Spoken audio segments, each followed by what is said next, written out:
অনেকদিন আগে এক ঘন জঙ্গলে এক নেকড়ে বাস করত। সে ছিল চালাক আর একটু লোভীও। নেকড়ে সবসময় ভাবত, আমি কেন রাজা হতে পারব না? সিংহ যদি রাজা হতে পারে তবে আমিও পারি। কিন্তু জঙ্গলের আসল রাজা ছিল সিংহ। সে ছিল শক্তিশালী, সাহসী আর ন্যায়পরায়ণ। জঙ্গলের ছোট বড় সব প্রাণী সিংহকে ভয় পেত, আবার তাকে সম্মানও করত। একদিন নেকড়ে অনেক কষ্ট করে একটি হরিণ শিকার করল। হরিণটা মাটিতে ফেলে সে খেতে যাচ্ছিল। ঠিক তখনই সিংহ এসে গর্জে উঠল।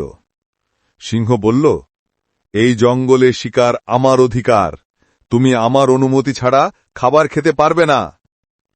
নেকড়ে ভয়ে কাঁপতে লাগল, কিন্তু সে চালাকি করে বলল, মহারাজ, ভুল বুঝবেন না, এই হরিণ আমি আসলে আপনার জন্যই ধরেছি। সিংহ হেসে বলল, তাহলে আমি আগে খাব, তুমি পাশে বসে দেখো। সিংহ হরিণের বড় অংশ খেয়ে নিল। নেকড়ের ভাগে রইল শুধু হাড় আর সামান্য মাংস। ক্ষুধার্ত নেকড়ে মনে মনে ভাবল, আহা, আমি যদি রাজা হতাম তবে আগে আমিই খেতাম। কিছুদিন পর সিংহ অসুস্থ হয়ে পড়ল। সে আর আগের মতো শিকার করতে পারছিল না। তখন নেকড়ে সুযোগ নিয়ে প্রাণীদের বলল, শুনো, এখন থেকে আমি এই জঙ্গলের রাজা।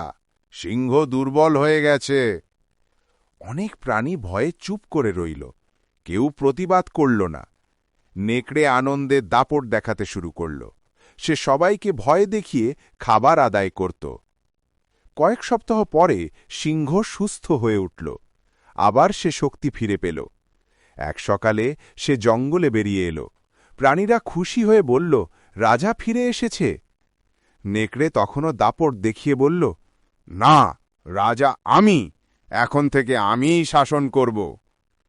সিংহ শান্তভাবে বলল, রাজা হতে শুধু কথা বললেই হয় না, সাহস, শক্তি আর ন্যায় থাকতে হয়।